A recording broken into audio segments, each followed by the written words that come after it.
So we'll go ahead with next question, question number 10. Important type का question है, interesting है end of course simple है. A current I enters a circular coil of radius r. तो आपको एक circular coil दिख रहा होगा जिसका रेडियस r है.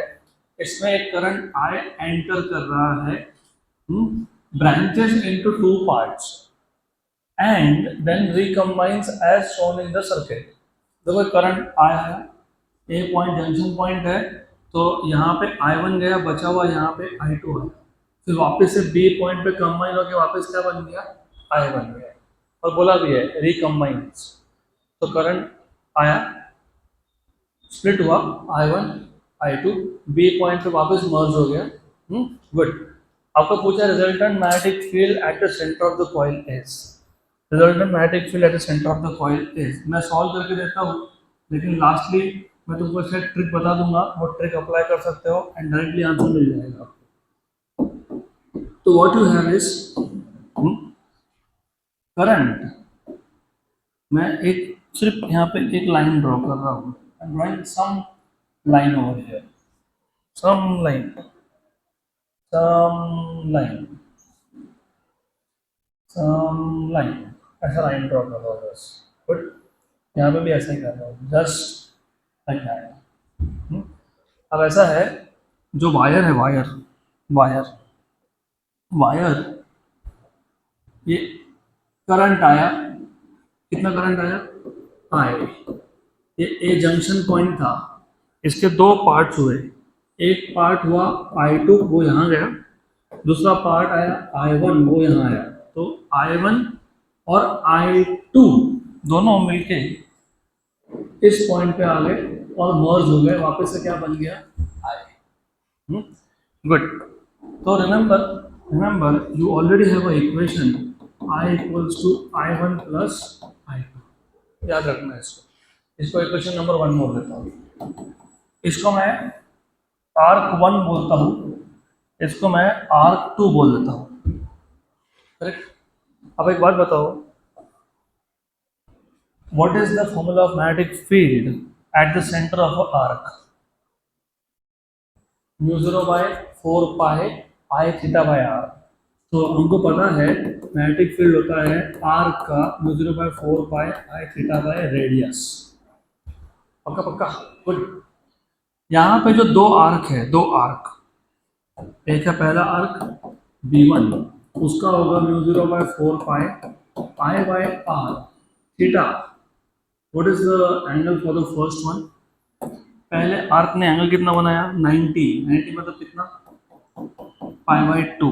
और दूसरे ने कितना बनाया, 270 मतलब कितना, 3 पाई बाय 2. तो पहले के केस में यहाँ पे क्या लिखोगे, पाई बाय 2. इसको ऐसे ही रखो, पाई बाय 2. दूसरा इस μ0 by 4 pi I by r कितना, 3 पाई बाय 2. पक्का पक्का. राइट. हाँ करेक्ट है. सिर्फ यहाँ पे करंट I1 है, यहाँ पे करंट I2 है. करेक्ट है, नथिंग रॉन्ग, सही है. लेकिन but I1 plus I2 was equal to I. So what is I2? I minus I1. I minus I1. Okay, good. Then therefore B2 equals to μ0 by 4 pi. I2 को क्या लिखेंगे, I minus I1 upon R. और ये आ गया 3 pi by 2. 3 pi by 2. इसको solve करना पड़ेगा. तो B2 इक्वल्स टू μ0 बाय 4 पाई. इसको सॉल्व करो. I by R 3 pi by 2 minus μ0 by 4 pi I1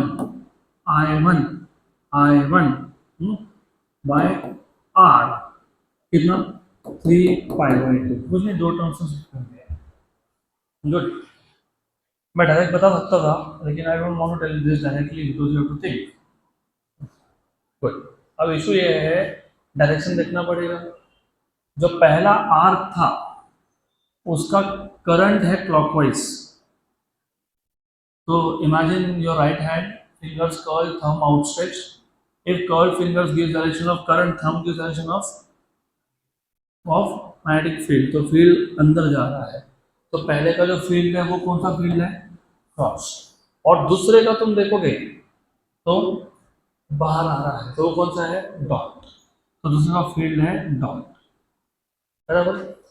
normally normally ऐसा होता है कि ये जो अंदर जाने वाला फील्ड है और जो बाहर आने वाला फील्ड है वो equal in magnitude but opposite in direction, तो कैंसिल हो जाता है, तो ठीक, पक्का, गुड, ऐसा होता है। अब वो सॉल्व कैसे करोगे फिर, करंट की तो वैल्यू दी नहीं है ना तुमको, दिए क्या करंट की वैल्यू, नहीं, तो करंट की वैल्यू दी होती तो यहाँ पे हम लोग सब्स्टिट्यूट करके सॉल्व कर लेते, तो अभी कैसे करोगे, डेफिनेटली एक फील्ड अंदर जा रहा है, एक फील्ड बाहर आ रहा है, तो नेट फील्ड होगा B1 माइनस B2, क्योंकि एक फील्ड क्रॉस है, एक फील्ड डॉट है, तो B1 माइनस B2 दोनों का डायरेक्शन अपोजिट है। बट प्रॉब्लम प्रॉब्लम ही प्रॉब्लम है, क्या प्रॉब्लम है, क्या प्रॉब्लम है, what is the problem, what is the problem, there is something wrong.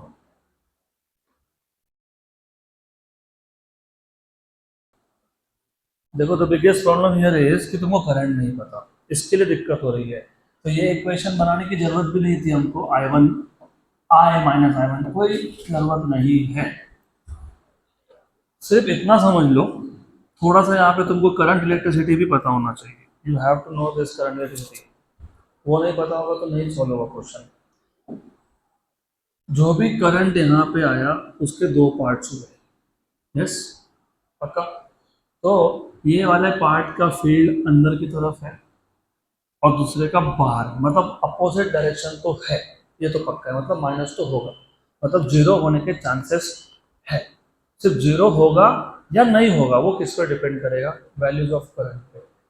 अब you should always know current and resistances are inversely proportional to each other, V equals to I R, तो I equals to V by R, तो याद रखना I is inversely proportional to R,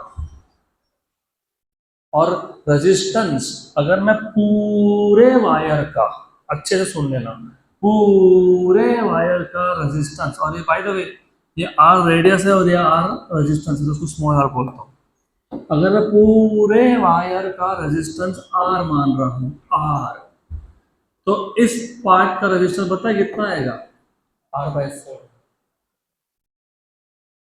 क्यों, logically सोचो, ये circle के तुमने 4 टुकड़े किए, उसमें से ये एक ही टुकड़ा है, तो पूरे सर्कल का अगर रेजिस्टेंस R होता तो एक पीस का कितना होगा, R/4, और बचेगा कितना होगा, 3R/4, पक्का, श्योर श्योर, गुड गुड, 100%, पक्का पक्का, लुक, तो अगर ये समझा है तो समझ में आएगा।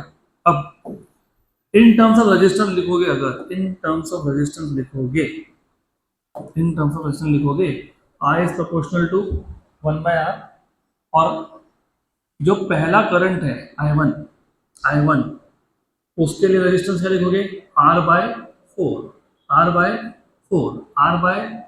तो इधर क्या आ जाएगा, 4/R, और दूसरे का क्या आएगा, दूसरे का क्या आएगा, 3, हाँ, तो 4/3R, 4/3R, और जब तुम ये I1 I2 की वैल्यू यहाँ सब्स्टिट्यूट करोगे तो देखो क्या होता है, let us check, B1 equal to, मुझे पता है यहाँ पे कुछ वोल्टेज लिखना पड़ेगा, वो मैं लिख नहीं रहा, वोल्टेज तो लिख सकते हैं हम लोग, लिखना तो लिखो, V इक्वल टू IR, तो I equal to V/R, I equals to V/R, V/R, where V is voltage, R is resistance, फिर आप बोलोगे वोल्टेज सेम क्यों है दोनों में, वो ये दोनों पैरेलल में जाते हैं, करंट इसे पता होना चाहिए, इधर और इधर दो जंक्शन के बीच में जो पार्ट होता है उसको ब्रांच बोलते हो, चैप्टर नंबर 9, और दो ब्रांच अगर सेम जंक्शन के बीच में हो तो वो पैरेलल में होते हैं, ये ऊपर वाला ए और बी में था क्या? हाँ। ये नीचे वाला ए और बी में है क्या? हाँ। तो दोनों किसमें है? पैरेलल में। और पैरेलल में वोल्टेज सेम होता है, तो वोल्टेज सेम होता है। ये पता होगा तो सॉल्व होगा, नहीं तो सॉल्व नहीं होगा। तो म्यू 0/4 पाई बाई 2r और I one, what is I1? 4v by r, बराबर, right. Then second b2, b2 equals to mu 0/4 pi, 4 pi बराबर 3 pi, 3 pi by by by 2r और i2, what is i2? 4v/3r। सही है ना? सही है, हाँ सही है। ये और ये क्या हो गया? Cancel. Mu 0/4 pi, mu 0/4 pi, pi by 2r, pi by 2r, 4v/r, 4v/r, equal in magnitude, opposite in direction. Cancel हो गए, cancel. Therefore you can now से दिस इज इक्वल्स टू 0। ऐसा सॉल्व होता है वो क्वेश्चन, ऑप्शन ए। चलो अगला question. अगला क्वेश्चन बहुत सिंपल है, बहुत ही सिंपल है। A current carrying conductor produces only magnetic field। Current carrying conductor से मैग्नेटिक फील्ड ही प्रोड्यूस करता है, बराबर। Moving charges produces electric and magnetic field. Conductor is not a charge, conductor is made up of atoms, और atoms होते हैं electrically neutral. अब क्योंकि जितने प्रोटॉन्स उतने इलेक्ट्रॉन, एक एटम इलेक्ट्रिकली न्यूट्रल, तो conductor, overall conductor is electrically neutral, तो इलेक्ट्रिक फील्ड जीरो, बराबर। Magnetic field non zero, option B. Next question. Two wires A and B of length 40 centimeter and 30 centimeter. A is bent in a circle of radius r. B is bent into an arc of radius r. Good. A current I1 is passed through A and I2 through B.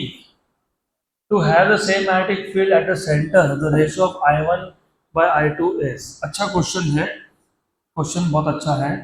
हमारे पास ना दो wire थे, एक था wire number 1 A, A a wire का length, length a wire का length कितना है? 40 सेंटीमीटर। इसको तुमने बेंड करके एक सर्कल बना दिया, सर्कल बना दिया। सर्कल का रेडियस कितना है? आर। तो मैं पहले वायर ए का सॉल्व कर लेता हूँ, वायर ए का सॉल्व कर लेता हूँ। एल क्या बन गया? 2 पाई आर। क्या बन गया? 2 पाई आर। तो इट इज 2 पाई आर। तो आर क्या हो गया? एल अपॉन 2 पाई। एल अपॉन 2 पाई। एल कितना है? 20 सेंटीमीटर। 20 ना, 40, 40, 40, 40, 40, 40/2 पाई। तो कितना हो गया? 20/पाई सेंटीमीटर। सेंटीमीटर में रख रहा हूँ मैं जानबूझ के, ये रेडियस हो गया। पक्का पक्का, sure sure, good. Length becomes a circle, radius is r, तो you have LA equal to 2 pi r, तो r equals to LA/2 पाई, तो r आ गया 20/पाई। अब आगे बोला है B को हमने एक आर्क बनाया ऑफ रेडियस r। B को हमने एक आर्क बना दिया, arc of radius r, of radius r, ठीक, ऐसा क्वेश्चन बोला है। और इसका रेडियस कितना है? रेडियस कितना है? लेंथ कितना है वायर का? बी वायर का लेंथ कितना था? कितना था? 30। Remember, remember, wire B, wire B, length of B is 30 centimetre. तो पहले ये लॉन्ग स्ट्रेट वायर था, अब इस लॉन्ग स्ट्रेट वायर को सब बेंड कर दिया, और बेंड कर दिया तो क्या बन गया? आर्क। और यहाँ पे उसने कुछ एंगल बना दिया थीटा। सही है, पक्का पक्का, गुड गुड, श्योर श्योर। तो बताओ तो इक्वेशन, पहले मैं तो बोल दिया तुमने L equal to 2 pi R. इधर बताओ।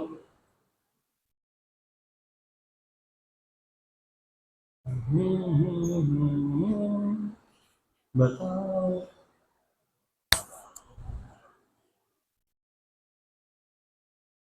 Length equal to 2 pi are,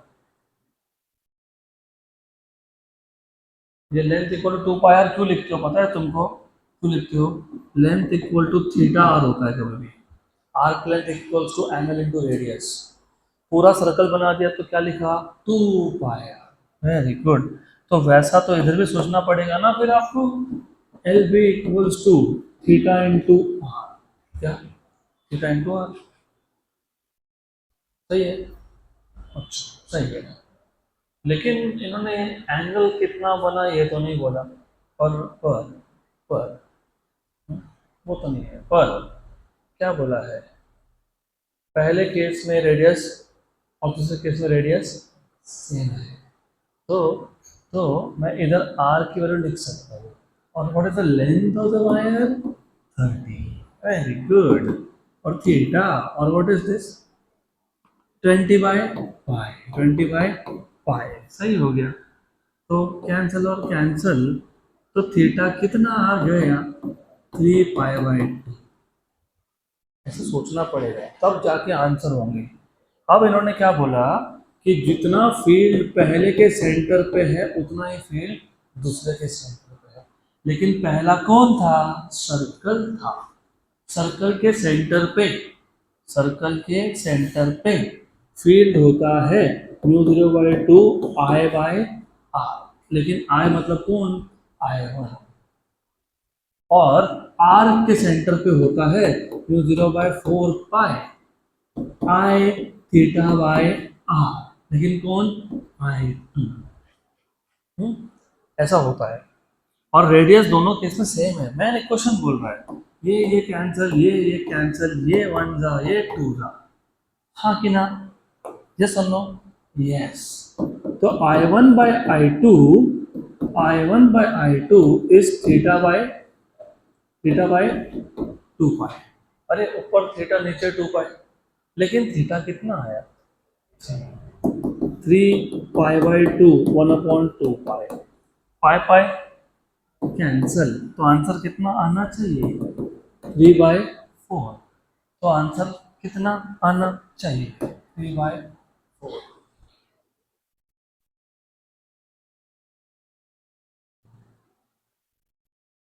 चलो अगला क्वेश्चन। Next question.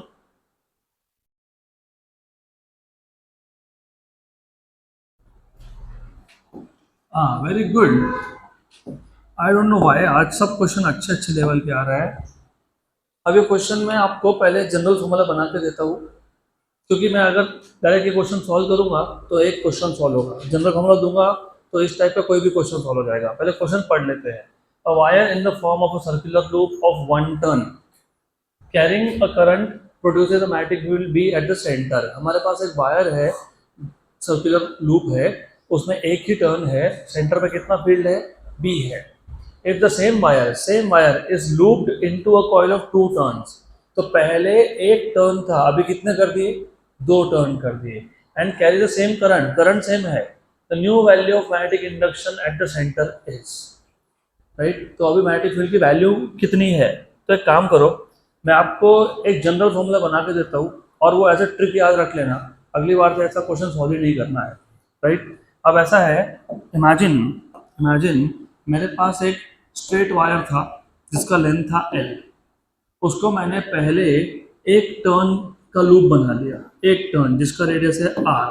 तो डेफिनेटली एल हो गया 2 पाई आर। पक्का पक्का है ना? एल हो गया 2 पाई आर। तो आर क्या हो गया? L/2 पाई। इसके सेंटर पे मैग्नेटिक फील्ड क्या होगा? You should know magnetic field at the centre. Eight the centre इसको मैं B1 बोल देता हूँ। ये होता है μ0/2 I/R। तो μ0/2, अच्छा ठीक है, इसको ऐसे ही रखते हैं फिलहाल। I don't want to substitute, ऐसे रखता हूँ मैं। मुझे सिर्फ प्रोपोर्शनल से मतलब था और दिख रहा है, प्रोपोर्शनल दिख रहा है मेरे को। अब इसी वायर को, सेम लेंथ के वायर को मैंने n नंबर ऑफ टर्न्स दे दिए। कितने दे दिए? n नंबर ऑफ टर्न्स दे दिए, बराबर, right. With radius r dash. कितना रेडियस? r dash. तो पहले जैसे तुम लिख रहे थे length equals to 2 pi r, अभी क्या लिखोगे? 2 पाई r डैश। लेकिन कितने टर्न्स है उसमें? n टर्न्स है। तो यहाँ से तुमको r डैश मिल जाएगा l अपॉन 2 पाई n, बराबर है, पक्का पक्का। तो जो न्यू फील्ड है, न्यू फील्ड B2 बोलते हो, B2 वो क्या आएगा, न्यू 0/2 आई, करंट सेम था, अपॉन क्या आएगा r डैश। अब अगर मैं इन दोनों को डिवाइड कर देता हूँ, तो मैं अगर B2 को B1 से डिवाइड कर देता हूँ, तो B2 को B1 से जब डिवाइड करूंगा मैं, तो रिमेंबर न्यू 0/2 आई बाय r, इसमें से न्यू 0/2 आई कैंसिल हो जाएगा, तो क्या हो जाएगा, ये r जाएगा ऊपर, बराबर, और r डैश आएगा नीचे, हाँ कि ना, हाँ। लेकिन लेकिन ये r कौन था, l अपॉन 2 पाई, l अपॉन 2 पाई, सही है, बराबर है, गुड, श्योर श्योर 100%। और ये r डैश कौन है, l अपॉन 2 पाई n, सही है, बराबर, l अपॉन 2 पाई कैंसिल। तो क्या आ गया ये n, तो B2/B1 कितना आ गया, कितना आ गया n, कितना आ गया n, नहीं आएगा n, क्यों नहीं आएगा, पता था, गलती हुई, ये सिंगल टर्न का फील्ड है, तो n टर्न्स में मल्टीप्लाई बाय, अरे एक टर्न का फील्ड इतना होता है कि नहीं, सेकेंड केस में टर्न्स कितने थे n, तो टोटल फील्ड कितना होगा n, तो यहाँ पे ऊपर एक एक्स्ट्रा क्या लगेगा n, क्या लगेगा n, क्या लगेगा n, तो n into n square, right, तो B2 equals to n square times of B1, बराबर, याद रहेगा पक्का, where n is number of turns. अब क्वेश्चन पढ़ो और आंसर बताओ। पहले पहले एक टर्न था, फील्ड था B, अभी तुमने दो टर्न कर दी, फील्ड होगा n स्क्वायर B, मतलब 2 square B, what is 2 square B, 4B। तो हमारे केस में n की वैल्यू 2 है, तो B2/B1 ये 2 स्क्वायर है, मतलब ये B2 is 4 times of B1 है, मतलब 4B है। अगर 3 टर्न्स करता तो 9B, 4 करता तो 16B। इसलिए मैंने बोला एक की जगह पे हमने सारे इस टाइप के क्वेश्चन खत्म कर लिए। Option number C. चलो अगला क्वेश्चन, नेक्स्ट क्वेश्चन, ये तो जोक है। The magnetic induction at the center of current carrying circular coil of radius r is. What is the magnetic field at the center? mu0/2 I by r, मतलब inversely proportional to r। बताओ, option B, खत्म, चलो आगे, done. Next question, the magnetic field at the point of intersection of diagonals of a square wire loop of side L carrying current I is। JEE mains का question है ये, PYQ, अच्छा question है। Question ये बोला है हमारे पास एक स्क्वायर लूप है, उसका साइड L है, उसमें करंट I है, जिस पॉइंट पे डायगोनल्स इंटरसेक्ट करते हैं उस पॉइंट पे फील्ड कितना है, जिस पॉइंट पे डायगोनल इंटरसेक्ट करते हैं मतलब सेंटर ऑफ द स्क्वायर है। तो मैं डायग्राम ड्रॉ करके बता देता हूँ आपको, और इंटरेस्टिंग क्वेश्चन है ये, नाइस क्वेश्चन, गुड क्वेश्चन। तो हमारे पास है ना ऐसा एक स्क्वायर है, अब स्क्वायर है तो साइड लेंथ चारों साइड का सेम है। फिर ये है एक डायगोनल, ये है दूसरा डायगोनल, ये दोनों डायगोनल इस पॉइंट पे P पॉइंट पे इंटरसेक्ट कर रहे हैं, P पॉइंट पे इंटरसेक्ट कर रहा है, हमको फील्ड फाइंड करना है P पॉइंट पे। अब इस टाइप के क्वेश्चन को सॉल्व कैसे करते हैं, बहुत इंपॉर्टेंट है, बहुत इंपॉर्टेंट है। इस टाइप के सारे क्वेश्चन को सॉल्व करने का मेथड सेम है। करंट पास हो रहा है तो करंट तो चारों साइड से जाएगा, करंट जब इस साइड से जाएगा तो वो सेंटर पे फील्ड प्रोड्यूस करेगा, जब यहाँ से जाएगा तो भी वो सेंटर पे फील्ड प्रोड्यूस करेगा, जब यहाँ से जाएगा तो भी वो सेंटर पे फील्ड प्रोड्यूस करेगा, यहाँ से जाएगा तो भी वो सेंटर पे फील्ड प्रोड्यूस करेगा, यस और नो, यस। और चारों साइड का मैग्नेटिक फील्ड का वैल्यू सेंटर पे सेम होगा। क्यों? क्योंकि करंट सेम है और चारों साइड का डिस्टेंस भी सेम है। सिर्फ डायरेक्शन देख लो, अगर डायरेक्शन भी सेम आया तो हम एक साइड का मैग्नेटिक फील्ड फाइंड करेंगे, मल्टीप्लाई बाय 4 कर देंगे। तो सिर्फ डायरेक्शन चेक कर लो, direction right hand thumb rule. Imagine imagine the wire to be held in your right hand such that thumb is outstretched, fingers are curled. If thumb gives direction of current, fingers give direction of magnetic field. तो ये जो पहला side है, पहले side में current जा रहा है ऊपर, फिंगर्स जा रहे हैं अंदर की तरफ, तो इनवर्ड्स। ये दूसरा साइड है, दूसरा रिमेंबर, दूसरा अच्छे से ध्यान देना, दूसरा करंट जा रहा है लेफ्ट राइट टू लेफ्ट, है ना, लेफ्ट टू राइट, बराबर, पक्का, राइट। और वायर के नीचे पॉइंट है तो फिंगर्स कहाँ पॉइंट कर रहे हैं?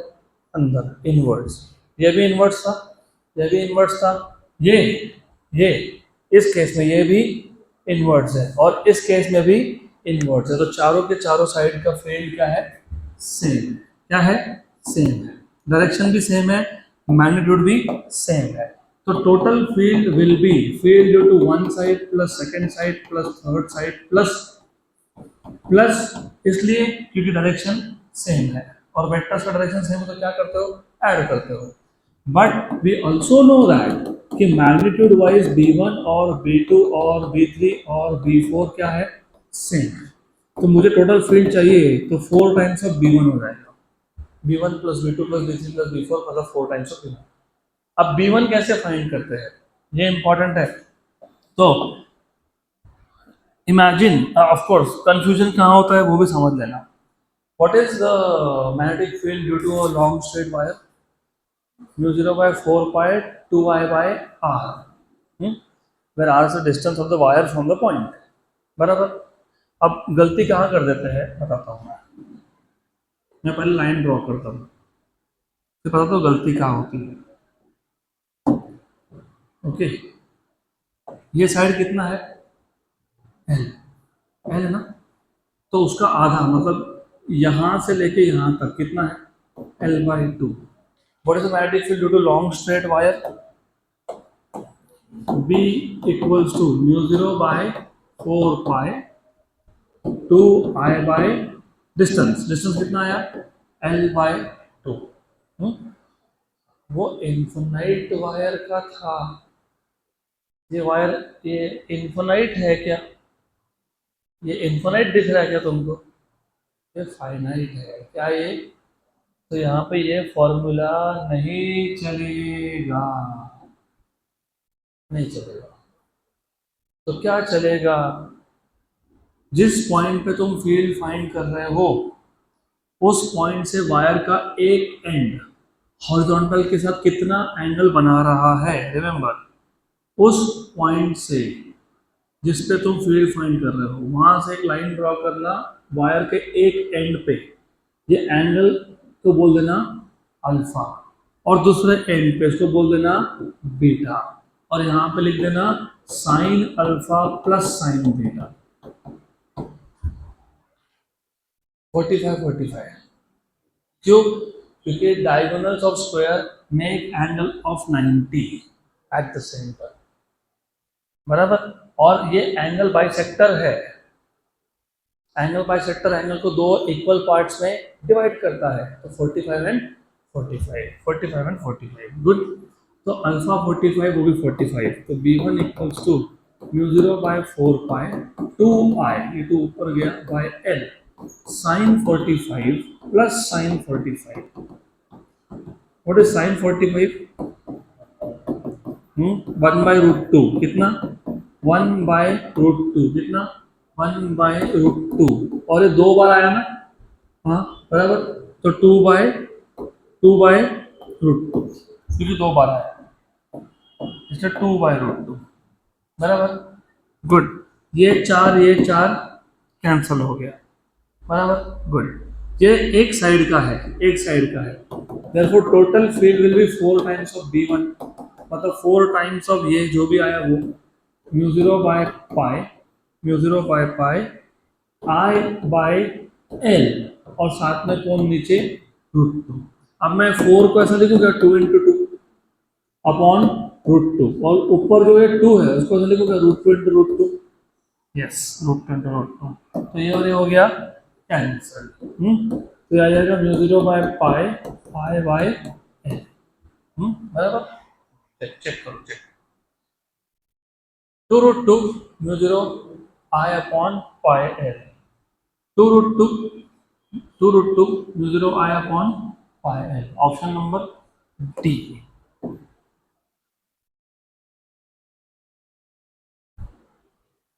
चलो अगला question. Next question. At the center of a circular coil of radius 5 cm carrying current, magnetic field due to Earth is 0.5 × 10⁻⁵ Weber per meter square.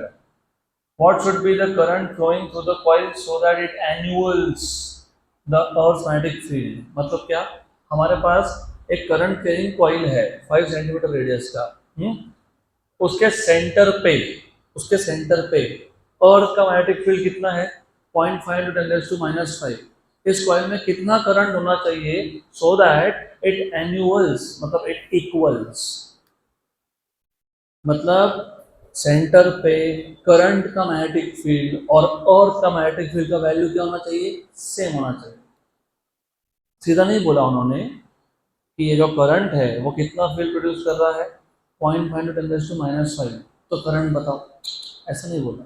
बोला कि इस कॉइल में करंट है, उसका रेडियस 5 है, इस कॉइल के सेंटर पे अर्थ का मैग्नेटिक फील्ड 0.5 × 10⁻⁵ है, तो कितना करंट होना चाहिए कॉइल में सो दैट उस करंट का फील्ड भी कितना होना चाहिए, एनुअल्स, मतलब इक्वल्स। तो कैसे कंफ्यूज करते हैं, जिनको एनुअल्स का मतलब ही नहीं पता होगा उसको समझ में नहीं आएगा बोल क्या रहे हैं। बोल ये रहे हैं जितना अर्थ का फील्ड उतना ही करंट का फील्ड, बस खत्म, फिर हो गया क्वेश्चन, खत्म, सॉल्व हो गया। सेंटर ऑफ कॉइल पे क्या होता है, मैग्नेटिक फील्ड क्या होता है सेंटर ऑफ कॉइल पे, B = μ0 by 2 I by R। Done. What is the value of B? 0.5 × 10⁻⁵, मतलब 5 × 10⁻⁶ equals to what is μ0? 4 × 10⁻⁻7/2। Current तो पूछा ही है, रेडियस कितना दिया हुआ है 5 सेंटीमीटर, मतलब 10⁻² मीटर। 5 × 2 10, 10 × 10⁻², 10⁻1, ऊपर कितना -7, नीचे कितना -1, तो 10⁻6, वो 10⁻6 और 10⁻6 कैंसल, तो क्या बचा इधर 4 पाई, और इधर क्या है 5, तो I क्या हो गया 5/4 पाई, क्या हो गया 5/4 पाई।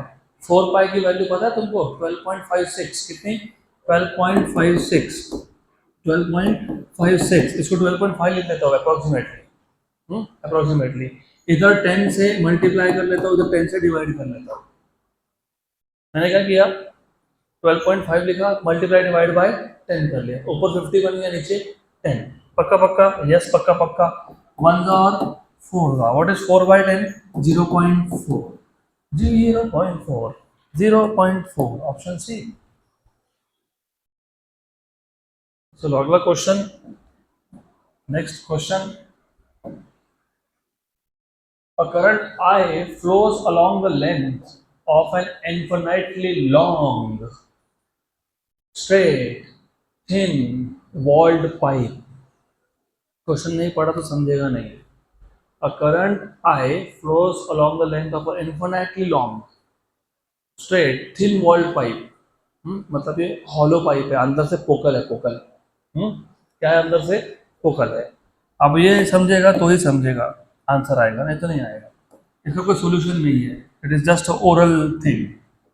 ये ऐसा पाइप है, अंदर से पोकल है, अगर अंदर से ये हॉलो है, पोकल है, एम्प्टी है, तो करंट किससे पास हो रहा है, सरफेस से, तो सारा का सारा करंट से पास कहाँ से होगा, सरफेस से। अंदर होगा क्या, नहीं। अगर अंदर नहीं होगा तो अगर मैं एक एम्पीरियन लूप लेता हूँ, एम्पीरियन लूप अंदर लेता हूँ, अंदर इनसाइड लेता हूँ, तो what is Ampere's law, integration b bar dot dl bar equals to μ0 current enclosed. लेकिन अंदर करंट था क्या अंदर? अंदर करंट था क्या? नहीं था ना, नहीं था ना, क्योंकि पोकल है ना, हॉलो हॉलो है तो सिर्फ सरफेस पे है, हॉलो है तो सिर्फ सरफेस पे है, ऐसा। जब हॉलो है तो सिर्फ सरफेस पे करंट है, अंदर है क्या? तो अंदर लूप ड्रॉ किया मैंने, अंदर लूप ड्रॉ किया, तो उस लूप के अंदर करंट है क्या? नहीं, तो करंट एनक्लोज कितना है? जीरो। अगर करंट एनक्लोज जीरो है तो मैग्नेटिक फील्ड भी कितना होगा? जीरो। अब पढ़ो, अब करंट एनक्लोज जीरो है तो इसलिए अंदर मैग्नेटिक फील्ड भी जीरो है। अब पढ़ो, magnetic field is zero only on the axis of the pipe, magnetic field is different at different points inside the pipe. Magnetic field at any point inside the pipe is zero. The magnetic field at all the points inside the pipe is same but not zero. बताओ, option C. Inside current नहीं था तो inside किसी भी point पे field क्या आएगा? Zero आएगा। Next question, a long straight wire carrying a current of 30 ampere is placed in external uniform field of induction. हमारे पास एक लॉन्ग स्ट्रेट वायर है जिसका current 30 ampere, it is placed in an external uniform magnetic field of induction 4 × 10⁻⁴ Tesla. जब एक current carrying wire एक external field में रखा हो तो एक्सटर्नल फील्ड उस पर क्या लगाता है? फोर्स, विल साइन थीटा, बराबर। The magnetic field is acting parallel to the direction of current. अच्छा, करंट का पैरेलल फील्ड है तो ये फोर्स वाला क्वेश्चन नहीं है। हमारे पास एक करंट कैरिंग वायर है, वो एक फील्ड में है और ये जो फील्ड है वो करंट को पैरेलल है, तो magnetic field is acting parallel to the direction of current. The magnitude of resultant magnetic induction in tesla at a point 2 centimetre away from the wire is. अच्छा क्वेश्चन है, good question, difficult तो नहीं है, good है, good. ऐसा है, मान लेते हैं ये वायर है, इस वायर में करंट है, इस वायर में कितना करंट है? 30 एम्पियर। कितना है? 30 एम्पियर। और इस वायर को पैरेलल, पैरेलल करंट को पैरेलल, वायर को पैरेलल एक फील्ड है, एक्सटर्नल फील्ड है। मैं इसको B1 नाम दे देता हूँ। क्या नाम देगा? B1। और इस B1 की वैल्यू तुमको दी है, कितनी दी है? 4 × 10⁻⁴ टेस्ला, ऐसा बोला है। आगे क्या बोला है? The magnetic field is acting parallel, वो हो गया। उसका क्या बोला है? The magnitude of the resultant, resultant बताता हूँ मतलब क्या, resultant magnetic induction in tesla at 2 centimetre away is. अच्छा एक बात बताओ, ये मैग्नेटिक फील्ड एक्सटर्नल था, इसमें करंट है, बराबर है कि नहीं? तो ये जो करंट कैरिंग वायर है खुद का भी क्या प्रोड्यूस करेगा? क्या प्रोड्यूस करेगा? जल्दी बोलो। मैग्नेटिक फील्ड, बराबर। और ये जो खुद का मैग्नेटिक फील्ड प्रोड्यूस कर रहा है उसको मैं B2 बोल देता हूँ। क्या बोल देता हूँ? B2। B2 तो खुद का फील्ड जो प्रोड्यूस कर रहा है करंट, वो क्या है? B2। और remember remember remember right hand thumb rule. Imagine the wire to be held in your right hand with thumb outstretched and fingers curled. If thumb gives direction of current, fingers give direction of magnetic field. तो ये जहाँ पे B1 है वहाँ पे fingers कहाँ है? Inside. Inside मतलब जो सेकेंड वायर ने फील्ड प्रोड्यूस किया वो क्रॉस है। क्या है वो? क्रॉस है, मतलब अंदर जा रहा है। और B1 ऊपर है, तो मुझे बताओ what is the angle between B1 and B2? 90, मतलब परपेंडिकुलर। मतलब क्या? परपेंडिकुलर। तो यहाँ पे B1 और B2 क्या है दूसरे को? B1 एंड B2 क्या है दूसरे को? परपेंडिकुलर है। क्या है दूसरे को? परपेंडिकुलर है। पक्का पक्का, sure sure, 100%। B1 and B2 are perpendicular. अगर दो वेक्टर्स परपेंडिकुलर हो तो रिजल्टेंट क्या होता है? B1² प्लस B2² का रूट। उसमें से B1 पता है, B2 पता है क्या? नहीं, वो फाइंड करना पड़ेगा। वो कैसे फाइंड करोगे? What is the magnetic field due to long straight wire? 0/4π 2I by distance. Long, infinitely long straight wire है वो। तो B2 equals to what is 0/4π 10⁻⁻⁷ into 2 into what is current? How much is the current? 30 ampere. Upon distance कितना है, distance कितना है 2 centimetre है, 2 × 10⁻² -2 metre. Okay good good, ये cancel हो गया हो गया हो गया। 10⁻⁻7 और -2 -5 और वो -4 में था, तो B2 = 30 × 10⁻⁻5 मतलब 3 × 10⁻⁻4 टेस्ला, राइट। ये B2 आ गया। तो देयरफॉर जो रिजल्टेंट फील्ड है वो था √B1² plus B2²। What is B1?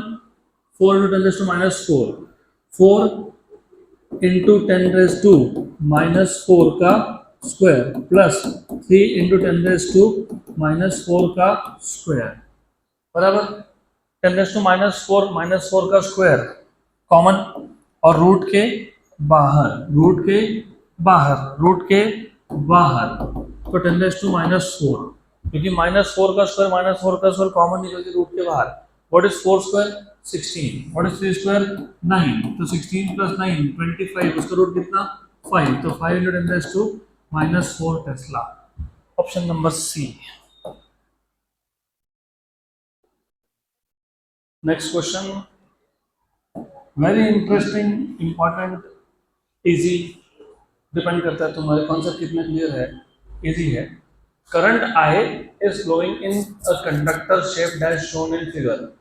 तो कंडक्टर का शेप ऐसा है, इसमें करंट आए है, करंट ऐसा आया है, ऐसा घूमा, ऐसा गया। The radius of the curve part is R. तो ये जो कर्व पार्ट है इसका रेडियस आर है।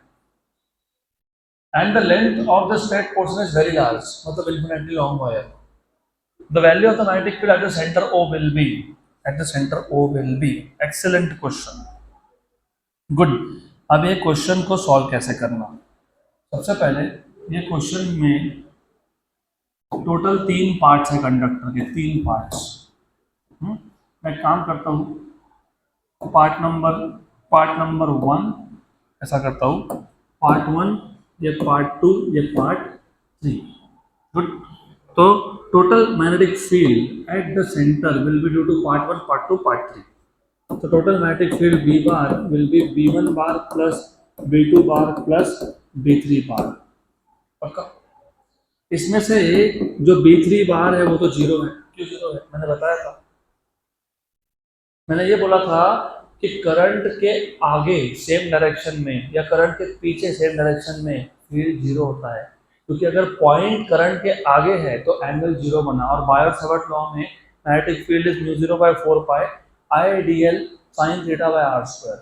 तो करंट के आगे है तो एंगल 0 है, और पीछे है तो एंगल 180 है, तो sin ऑफ 180 भी क्या है 0 है। तो ये पार्ट को सॉल्व करने में टाइम वेस्ट मत करना, हमने ऑलरेडी स्टेट बोर्ड में भी डिटेल में देखा है। तो बचे 2, एक है B1, एक है B2। अब B1 जो है वो लॉन्ग स्ट्रेट वायर है कि नहीं है? लॉन्ग स्ट्रेट वायर है, लॉन्ग स्ट्रेट वायर है, ये रेडियस r है। What is the magnetic field due to long straight wire? μ0/4π 2I/r। सही है ना? लॉन्ग स्ट्रेट वायर से डिस्टेंस कितना है इसका r, तो μ0/4π 2I/r। अभी सिर्फ डायरेक्शन देखना पड़ेगा, डायरेक्शन इनसाइड मतलब क्रॉस। क्योंकि डायरेक्शन के बिना सॉल्व नहीं होगा ये। सेकंड पार्ट क्या है? आर्क है। आर्क का क्या होता है? μ0/4π I⁻r। आर्क, इस आर्क में कितना एंगल बनाया? 3π/4 अरे कितना? 270, तो 3π/2। तुमने ना वो पिछला क्वेश्चन से कंफ्यूज कर लिया। अब वहां पे रेजिस्टेंस की बात हो रही थी, वहां मैंने एंगल की बात ही नहीं की। मैंने बोला टोटल रेजिस्टेंस R है, मैंने 4 टुकड़े कर दिए, हर एक का कितना R/4। एक टुकड़े का R/4 बचे, 3 टुकड़े का 3R/4। यहाँ एंगल की बात हो रही है, उसको उसका कंफ्यूज क्यों कर रहे हो? ये एंगल है, एंगल। तो ये हो जाएगा आपका μ0/4π I/r 3π/2 2. डायरेक्शन, डायरेक्शन इनसाइड, ये भी इनसाइड है, तो इनसाइड इनसाइड का क्या होगा, एडिशन होगा। तो net field will be just addition b1 plus b2 plus b3, b3 तो वैसे भी 0 है, b1 कितना आया mu 0 by 4 pi 2 I by R, plus b2 कितना आया mu 0 by 4 pi mu 0 by 4 pi I by R 3 pi by 2, क्या common निकला mu 0 by 4 pi I by R, क्या बचा 2, इधर क्या बचा 3 पाई बाय 2। देखो तो जरा, नहीं है mu 0 by 4 pi I by R, correct, good. Then what is wrong, what is wrong, mu 0 I by 4 pi R, yes 3 pi, yes, ये 2 का प्रॉब्लम है। 2 का प्रॉब्लम क्यों है, बताओ क्यों है, चलो बता देता हूँ क्यों है।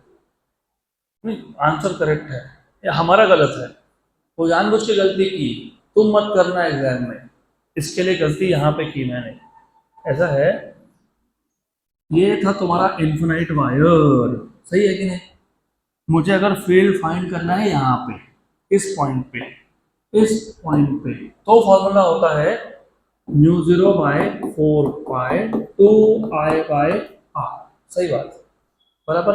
लेकिन अगर अगर यहाँ पे फाइंड करना है जहाँ से वायर स्टार्ट हो रहा है, राइट, मतलब ये ओरिजिन है, ओरिजिन के बाद अगर इन्फिनाइट भी हो तो उसको सेमी इन्फिनाइट मानते हैं, आधा इन्फिनाइट मानते हैं, क्यों, क्योंकि 0 से आगे तो है, पीछे है क्या, नहीं है। या फिर जहां वायर खत्म हो रहा हो वहां पे भी इन्फिनाइट को भी क्या मानते हो, सेमी इन्फिनाइट, आधा इन्फिनाइट, क्यों, क्योंकि माइनस इन्फिनिटी से 0 तक तो आ गया, उसके आगे वायर है क्या नहीं है, राइट। अगर इन्फिनाइट का 2 आई बाय आर है तो उसके आधे का क्या आएगा, आई बाय आर। हाँ, तो देखो इसके लिए ये चीजें तुमको पता होनी चाहिए, ये 2 गया, ये भी गया, तो ये भी गया, तो ये गया, तो कौन आया, अब बताओ आंसर क्या आया, ऑप्शन ए। तो सेमी इन्फिनाइट का पता होना चाहिए, नहीं तो गए गए। Done, so that's it for today.